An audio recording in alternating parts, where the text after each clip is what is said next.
Fala aí pessoal, tudo bem com vocês? Estou trazendo esse vídeo para apresentar mais uma novidade. Para quem tem dificuldade em fazer reparo em placas de smartphones, eu estou desenvolvendo um curso de microeletrônica aplicada à manutenção do celular.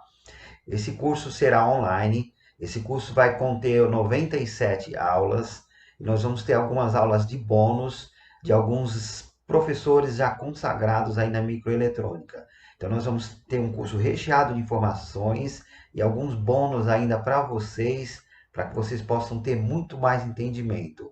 Então esse curso será focado na microeletrônica, não é um curso de desmontagem, é um curso que vai ensinar para vocês os conceitos da eletrônica, a aplicação prática dos componentes, a forma de teste para cada um deles e soluções para defeitos. Então vocês vão aprender a fazer troubleshoot, mapeamento de placa, enfim, assiste o vídeo aí até o final e vocês vão entender um pouquinho mais sobre esse meu projeto. Valeu pessoal, tamo junto! Nesse curso, o aluno vai aprender a consertar todos os tipos de smartphones, tanto Android como iOS. O meu conteúdo vai abranger aulas de microeletrônica aplicada à manutenção de smartphones. Vamos aprender a identificar, testar e trocar os principais componentes da placa de um smartphone. Nesse curso, vocês vão aprender a fazer o mapeamento de placas. Mapeamento de placa é uma técnica onde vocês aprendem a testar e anotar, criar bancos de dados. A partir dessas informações, vocês vão poder fazer consertos futuros. E vamos praticar também testes baseados na engenharia reversa. Na engenharia reversa, nós criamos defeitos e apresentamos possíveis soluções.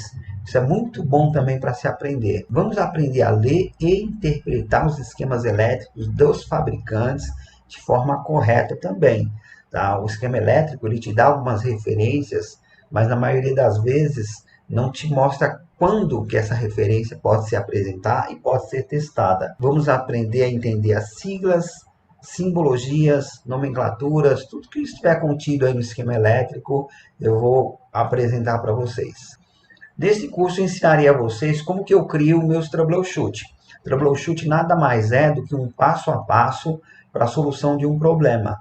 A partir do momento que eu tenho um troubleshoot desenhado, eu posso pontuar os lugares a ser testados, e isso vai me dar certeza de que eu não esqueço nenhum ponto.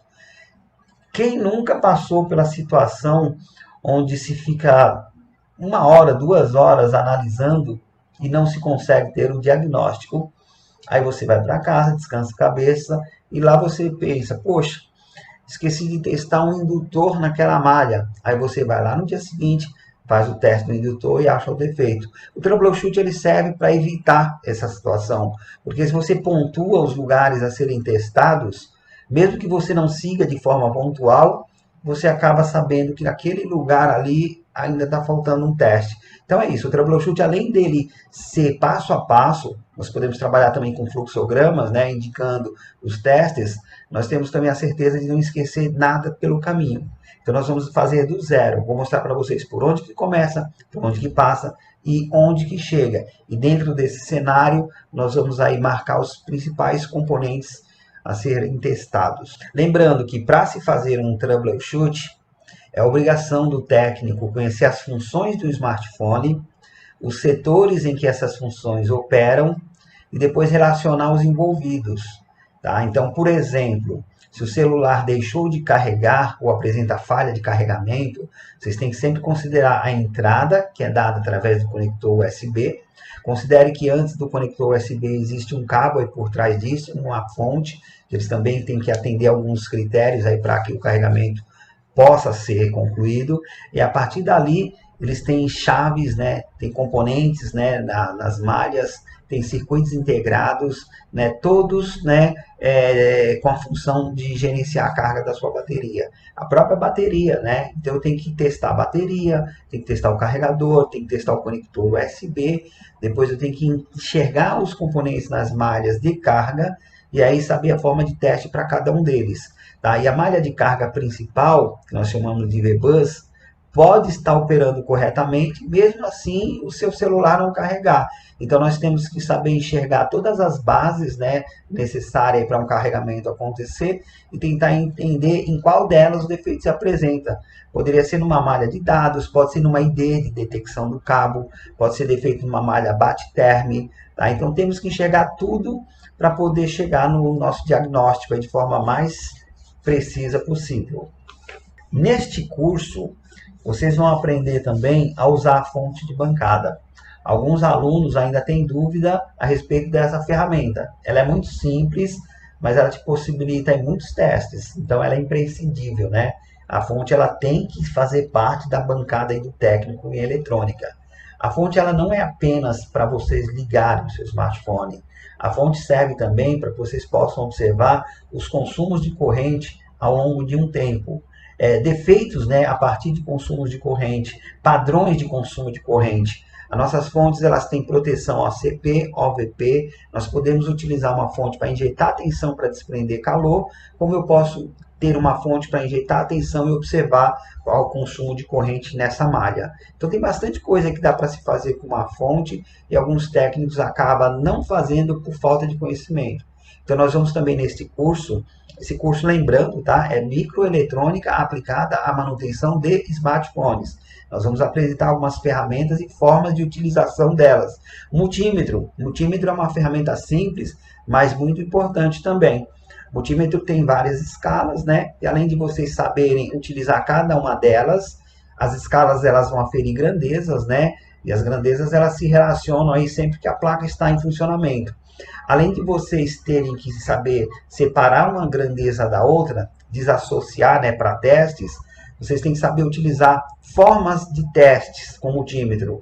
Por exemplo, eu posso testar uma malha com multímetro na escala de voltímetro, numa situação em que eu alimento, eu coloco essa malha para funcionar e confirmo se a tensão da referência está presente.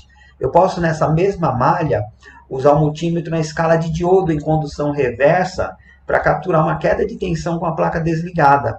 Como eu posso, nessa mesma malha, utilizar o multímetro na escala de ohmímetro para tentar entender qual o valor de resistência que essa malha apresenta. Então, todos os valores apresentados em forma numérica servem como referência aí para que vocês possam achar defeito. Então, tem muita coisa a ser feito. Isso ajuda até a entender malhas de baixa resistência, que alguns técnicos não conseguem diferenciar isso aí de curto, como ajuda também a diferenciar fuga de curto. Então, são duas situações de defeito, né? Um celular, ele pode não funcionar por fuga de algum componente, como ele pode funcionar por curto, tá? E um deles pode desprender calor e o outro não. E aí, quando não aquece, qual que é a forma que eu vou usar para tentar achar esse defeito? Aí tem técnicas para isso. Então, eu vou mostrar para vocês a técnica Kelvin, que é a medição de 4 pontas, como que vocês podem aplicar aí nos testes. Vamos aprender a utilizar a técnica do SMB, onde você consegue observar a tensão e corrente circulando ao mesmo tempo, tá? E outras mais. Vamos utilizar nesse curso a ferramenta osciloscópio também. É uma ferramenta muito importante, muito poderosa aí nos diagnósticos. O osciloscópio, além de vocês conseguirem capturar valores, que é o que o multímetro permite, ele consegue capturar figuras, né? Através de gráficos, vocês conseguem perceber tipos de atividades aí das malhas. Então, para que vocês possam capturar atividades elétricas digitais, o osciloscópio hoje ainda é a melhor ferramenta. E essa atividade não é rara não, tá, pessoal? Atividade elétrica digital, ela acontece em todos os circuitos integrados. É que os técnicos, na maioria, eles acabam não tendo conhecimento para os testes e acabam até desprezando essa informação. E acaba até condenando a placa e fazendo diagnósticos errados. Então, quando se fala de bases de funcionamento de um circuito integrado, nós temos que lembrar que não é apenas tensão, corrente e resistência, não. Nós temos, além das alimentações, as malhas de reset, temos os barramentos, né? Temos aí barramentos MIP, que são barramentos aí de imagem, né? Temos o barramento I2C, que é um protocolo de comunicação digital também, que é endereçado, o osciloscópio, além de ele te dar uma onda quadrada, ele acaba te dando um código binário, que é referente a esses endereços. a forma como que essa onda quadrada trabalha e muito mais coisa. Inclusive, a aula bônus do professor Fábio da Eletrotec vai ser dedicado a esse tipo de informação, tá bom? Vamos aprender também, nesse curso, eu vou ensinar para vocês também formas alternativas de se testar essas comunicações digitais. O multímetro até testa-se algumas coisas na escala de voltímetro e ohmímetro, porque os barramentos, né, a maioria deles, eles vão conduzir dados a partir de uma tensão, e essa tensão ela vem através de um resistor de PUAP que pega de uma malha ali always, né, uma malha que existe em todo o tempo. Tá? Então essa malha always ela está sempre presente. Existem resistores, né, capturando a tensão dela para um barramento, e no momento, né, que a lógica de comunicação é dada, aí vocês conseguem capturar essa tensão. Se a tensão ela está ausente, o barramento não funciona. Aí vocês vão testar a resistência do resistor. Se ela estiver alterada, aí vocês sabem o porquê do barramento não está funcionando. E o circuito integrado acaba não trabalhando em função desse tipo de defeito. E esse defeito ele pode ser identificado utilizando o multímetro, sim. Então, quem diz que apenas o osciloscópio vai te possibilitar identificar defeito de um barramento, está enganado. Dependendo do tipo, do defeito, o multímetro pega, tá bom? Mas o osciloscópio ele vem para enxergar a atividade, a forma como que essa conversa está acontecendo. Existe uma ferramenta que eu vou apresentar nesse curso para vocês também, em uma das aulas, que é chamada de analisador lógico, que tem o valor de um multímetro, é uma ferramenta bastante barata, está em torno de R$100, e que também consegue enxergar a atividade elétrica digital, consegue ver o código binário e uma forma de onda. Para isso, vocês vão ter que utilizar essa ferramenta junto ao computador de vocês. Vale muito a pena ter, e eu vou mostrar para vocês nesse curso também, tá bom? Lembrando que no meu curso, tá, eu vou ensinar vocês a identificar, testar e trocar todos os componentes da placa do smartphone. O meu curso ele não tem foco em microsoldagem, porque eu já tenho um curso junto com o professor Alisson na JCL, mas dentro da aula de eletrônica vou dar alguns caminhos aí para vocês, tá bom?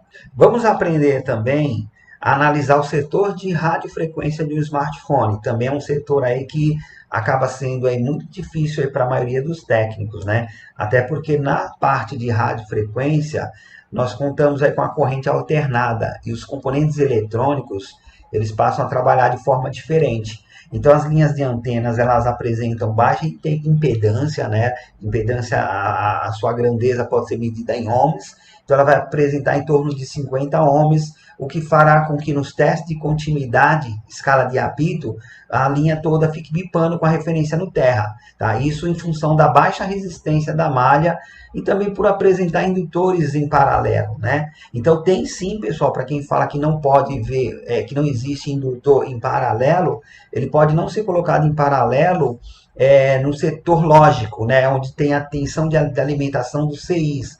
Mas quando se usa no setor de radiofrequência para filtrar algumas interferências, então o indutor ele é bem aproveitado aí junto com capacitores e resistores. Então os filtros, né, que pertencem às malhas de antena, eles vêm com essas funções, né, de atenuar, permitir ou rejeitar diversos tipos de frequências. Até porque o que vem do espaço, ele não vem dedicado ao seu smartphone.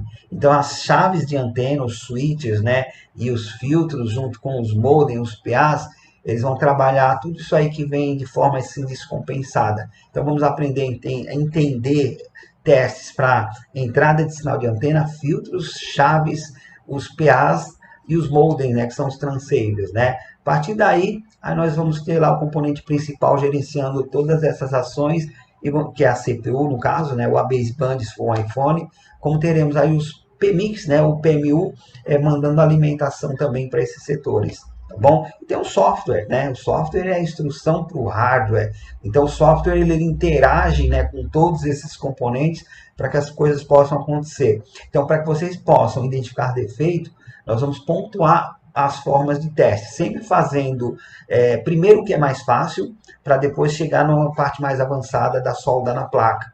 Tá? Então façam sempre análise de fora para dentro, sempre considere as programações, as configurações dos smartphones e observem qual que é o histórico do defeito. Sempre atento a detalhes. Vejam que o seu cliente te passa de informação e trabalhem essa informação. Use análise visual para começar os seus estudos.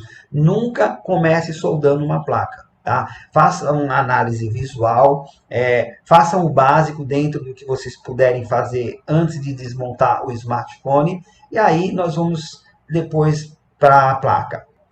É muito importante também saber diferenciar um teste estático de um teste dinâmico. O que é um teste a quente ou um teste a frio? No caso do teste estático, ele não necessita de alimentação na placa. Então, nós vamos desconsiderar o uso da fonte e da bateria. E vamos colocar o multímetro para fazer essa função. Então, sempre que vocês estiverem utilizando, por exemplo, multímetro em escala de diodo, ele vai se comportar como uma fonte. Ele vai fornecer tensão e corrente para que vocês possam testar o sistema. E a resposta será dada em forma de números.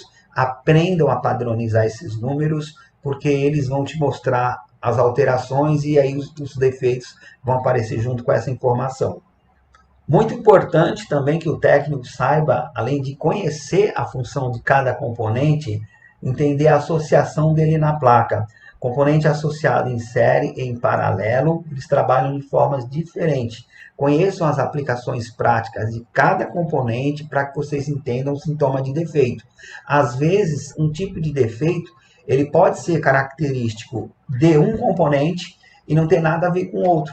E se o técnico sabe essa informação ou conhece esse tipo de sintoma, ele já economiza 50% de tempo na análise. Tempo também é dinheiro. Quanto mais rápido analisar, melhor, né?